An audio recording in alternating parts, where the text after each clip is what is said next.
Welcome to Fuel Safe in Your Body. I'm Victor Goenka. My guest today is an author, philosopher, and a men's mentor. He's a survivor of complex childhood sexual trauma. In his words, it left him dissociated, numb, and hyper-vigilant. Today is not about what happened necessarily just to him, it's about what it wired, how survival patterns quietly decided what intimacy was allowed to look like for him as a man and the long work that changed it. He calls himself mid journey, and I respect that framing. This isn't a story told from the summit, it's told from the trail. One arc, like always, where he started, what wired him, what turned it, and what safety feels like now. Welcome, Oak. I'm glad to be here. Let's go. Thank you so much for that introduction, Victor. Glad to be here. Thank you. You used three words in your application: dissociated, numb, hyper, vigilant. Before we go anywhere else, what did daily life feel like inside that? I think the characterizing factor is that it didn't feel.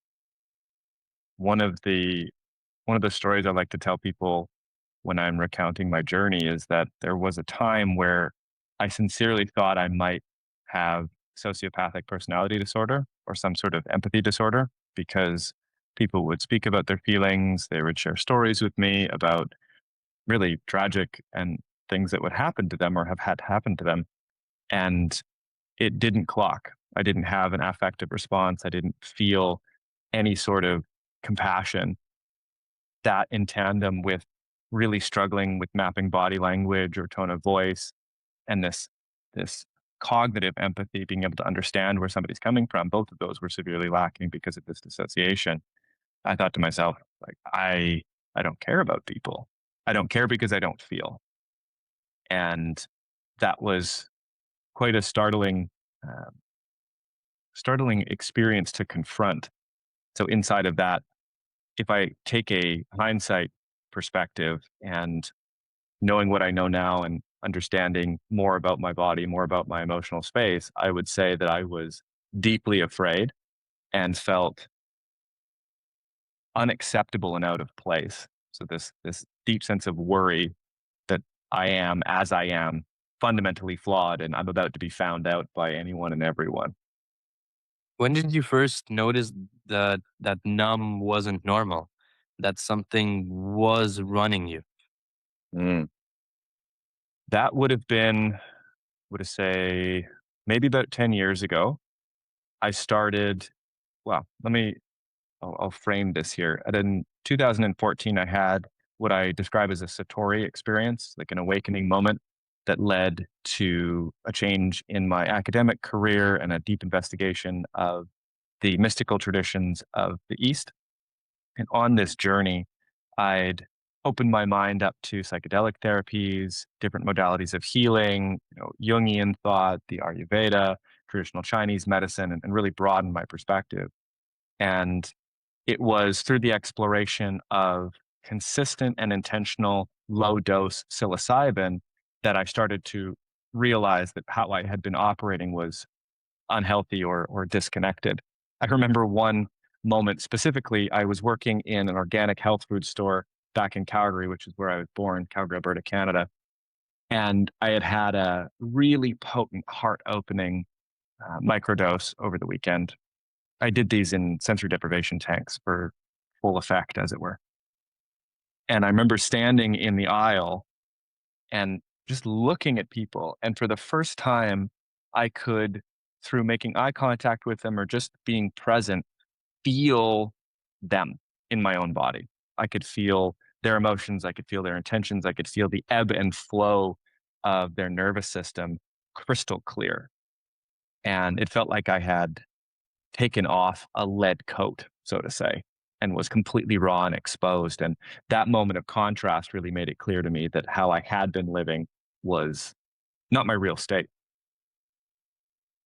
So you're an experienced microdosing psychonaut, let's call it like this, right? And I guess not only microdosing, but you have a lot of experience in that space, in that world. I would say more than your average bear. Yeah, it's not something that I do as much anymore. You know, I'm reminded of a quote from Timothy Leary that says, "Psychedelics are like a telephone line to the center of the universe. Once you get the message, you can put the phone down." You So, said your survival patterns limited your capacity for meaningful intimacy as a man. Walk me into that. What did those patterns actually do in your relationships? yeah, that's a deep one. Looking back now, having moved from this state of disassociation and this state of deep shame, being able to meet and be met was hindered by this push and pull inside the body. So because the complexity of the trauma and the duration and the intensity of it had left me with feelings of deep shame, this deep confusion as to what is okay, like what can I feel? What am I allowed to feel in my body, in my emotions, in my desire? None of that was clear. And so in any attempt to meet another or to be met, all of that gravel was in the water. Can I lean in? Can I be open? Is it okay to want this person? Is it okay to express this? Can I relax in this moment? All of that was louder than the sensations coming into my body through touch or the voice of the lover that is speaking to me or the sense or anything that is really available to us in those more sensual, intimate moments was offline and just completely blinded by the fear, the shame, the doubt, and the confusion. It's very interesting and deep. What did it look like from the outside? What did partners experience that they couldn't name? Mm. Some of them did name some things, and I think that's probably a fair place to start. Um, I struggled with fixation, so like sexual fixation and pornography addiction for a number of years, and so for me, intimacy was deeply linked to sex and sexuality. It had less to do with emotional intimacy or psychological intimacy or even building a friendship, and all about the way that I felt the moment I was connecting sexually. And so that took center stage. And so I imagine that partners who are confronted with someone who is so narrow in their availability, one, because of the numbness emotionally, and two, because of the hyperfixation, I imagine that they felt quite alone, unmet, and likely objectified. You describe also with that, in connection with that, you describe years of psychedelic supported inner work that I want to dive in a little bit more. Without turning this into how to, what did that work give you access to that talk alone hadn't? Mm. It opened doors of sensation and opened doors of perspective on sensation that were previously locked. And so, what I mean by that is, I learned through the constant reapproach and integration with low dose psilocybin that feeling fear in my body is okay, that I can actually be with that sensation and I can learn to be courageous and meet that, and that I'm not going to die. I learned that my body is capable of an immense amount of pleasure and learning how to open up into that. There was really, to put it in a single word, I came home to my body through that experience and found a new seat and a new familiarity and a deep comfort in being embodied through those experiences. And that comes very closely with sacred sexuality, right? For a body that learned numbness protection as protection, what was the work of coming back to pleasure?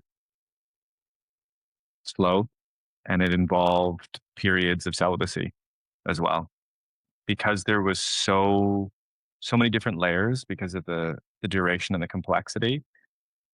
There was a lot of unweaving that needed to take place. And so stepping away from engaging with others allowed for the space needed to understand where my desire came from sincerely. Was it something that I had taken in from the outside, or was it actually blooming from inside my body? What do I want? What do I like? And also taking the space to explore shameless pleasure on my own. And I think that's something that has uh, really changed the game for me, even up to this day, where like pleasure is permitted and we get to enjoy being in our bodies. We get to enjoy the feeling of safety. We get to enjoy that. And so this permission, um, yeah, it's been a real game changer in that way. Was there a single moment where you felt the wiring actually like shifted, where closeness didn't read as danger anymore? When was that click? Mm. I know I can't put it down to a single moment. I think this was a lot of excavation that takes place. And, even now, 10, 15 years into the work, there's still moments where closeness feels scary, you know? And the moments that have shaped that most profoundly were the moments where I was feeling deeply afraid and chose to stay and was met with loving kindness. I think actually there is one that I can name, and it wasn't with a partner per se, but it was a deep moment of intimacy. I had a very powerful moment, 2015 ish, 2016 maybe, and not involving psychedelics, where all of this trauma that had previously been repressed came pouring out. Like literally, my body was shaking. I was with my cousins at the time. She's a very powerful medicine woman. And I said to her, I was like, I don't know what's happening right now. I don't know what's happening in my body. And she said, don't worry. Like, whatever's happening is okay. You're here. You're loved. Like, let it flow. And the trembles were happening. My body was shaking. And I eventually just started speaking everything that had happened to me. I'd never shared it with anybody before. And her and her husband held me in what I would describe as probably my first adult experience of unconditional love, where I got to completely collapse and be in what is the deepest, most intimate wounding in my system, in my body, in my psyche, with two others, in fact, a male and a female, which is deeply meaningful. Um, I think that was a very big shift.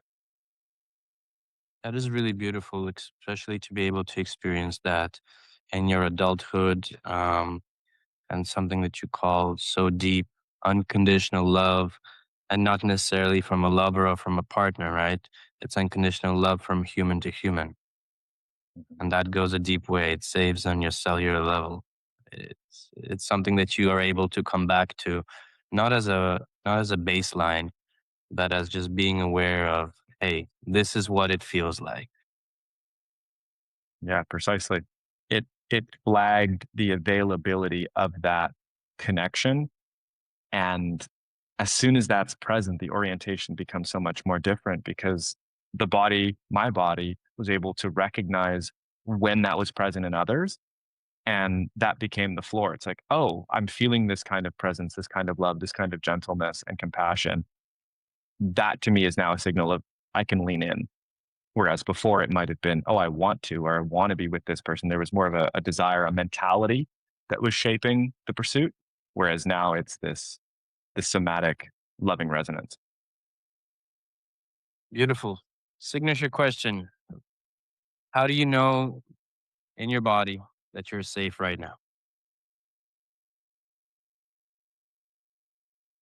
I feel joy in my heart, feel gratitude. My breathing is regulated. I could see the sun. And so there's an ease in that, an ease in my muscles. I normally feel like when I start to feel that fear, it comes up in my shoulders. So when they're back and down and my breathing's regulated, that's my cue. That resonates. I also have. I've been going through some neck and shoulder pain recently due to just stress showing up in my body. So, and like acupuncture, breath work, Chinese medicine definitely has relieved it, but also self work and loving myself more, going to that aspect of self love, self love, self love. You called yourself mid journey. What still flickers? What does an old pattern showing up look like now? How Mm. how do you meet it differently with all the knowledge and all the work you've done today? How does it show up and how do I meet it? It shows up in feeling like I will be left alone, unsupported. That's usually the big story that comes up is this sense of isolation, social isolation. And how I meet it now, well, I use a saying that was given to me by a very beloved friend, which is lean in when you want to lean out. And so when these stories come up and these activations come up, there's a wiser part of me that's available that is holding that boy, holding that younger pattern. It's like, hey, you're not going to be alone. I've got you. And it's probably going to be really good for both of us to stay with this, to explore the story, to continue to breathe, and to see what's on the other side of it. Because if we just listen to the story, we're never going to actually learn and receive what's coming through in the present moment. So there's a lot of reparenting in that sense and applying the somatic regulation skills I've picked up over the years. And how are your relationships different as a result? Like, what's possible now that wasn't possible before? Oh my God, there's so much love, Victor. Like it's extraordinary. Having come to Costa Rica only 4 months ago, I have met and met people and developed deep, enduring, intimate friendships in such a short period of time because b- why I think that is, anyways, is because I'm bringing my authenticity at the start. And what I've learned from living in multiple different countries is that the more real I am, which is made available by the sense of safety in my body, I'm attracting and magnetizing people who love who I am. And so there's not only the accessibility of authentic expression, but also being met by people who celebrate that more and more readily in every country I've been to. I like to say to my friends, there are there's friends for me in every country in the world. I just haven't met them yet. Taking away that aspect of judgment, right? You can be seen for who you are, not Mhm. judged for who you are, right? Mhm. Not judged by those that matter, Of course, other people judge me. I still catch looks when I'm behaving in a maybe silly or ostentatious way from time to time, and yet I don't care anymore because the fear of rejection has been replaced by self love, like you said before. Like, I know I've got me. I know where I'm coming from, and it serves my soul's development better to be real than it does to conform to avoid judgment. So if there is a man listening right now who recognizes the numbness but has never said a word about any of it to anyone, what's the first move? Not the whole journey. What's the first move that you would, from your experience, be able to share or recommend or say, hey, this is what you should do. This is maybe how you should open up. Mm. If it's still feeling scary to share with others, I would start with writing. Writing is a beautiful private refuge. And being able to pair that, like a writing exercise, something as simple as a body scan, but written out. Okay, I feel my feet. What do I feel in my feet? My left foot's a little warmer. My right foot's a little colder. What do I feel in my ankles? And taking it several breaths at a time, working your way up and tying that in with your writing allows for the strengthening of the skill of articulating what's happening inside. And the reason why I would start there is because if we're going to encourage men to seek support in these kind of more emotional ways or in these ways that require emotional literacy, we also need to guide them in the practices that help them develop the skill of emotional literacy, putting feelings into words. I'm glad you didn't send them all to microdose straight away. And it's good because that might be another solution. What do you wish another man had said to you 10 years ago? Mm.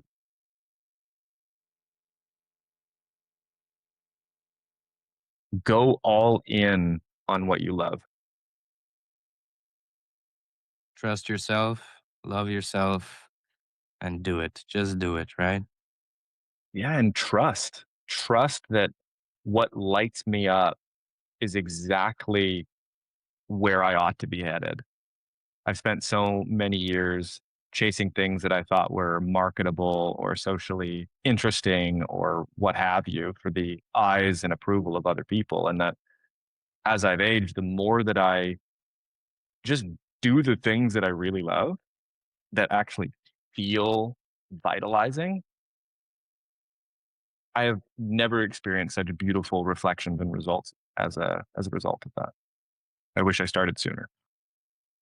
Beautiful. Thank you so much for sharing your journey. Where can people find you and your work? I think this is very inspiring, and I'm sure that many men will want to reach out and to speak with you and to hear more of how they can open up to this world. I know you shared your Instagram, Mythic Mystic, and then you have a website, beyondthehero.ca. I will also link those below. If there's any other ways how people can reach you, feel free to share. And any last words of wisdom that you would like to leave for our listeners? Thank you, Victor. Yeah, those links are great. I answer Instagram and thread DMs fairly regularly. Beyondthehero.ca, you can find free resources for men. We've also got information on how I'm supporting men through all walks of life, facing different things, emotional literacy being one of them. So definitely check the website out. You can find my contact information there as well. Parting words: the world needs you. The world needs men. The world needs men deeply connected to their hearts. So remember that this journey of healing is not just for you, it makes the world a better place.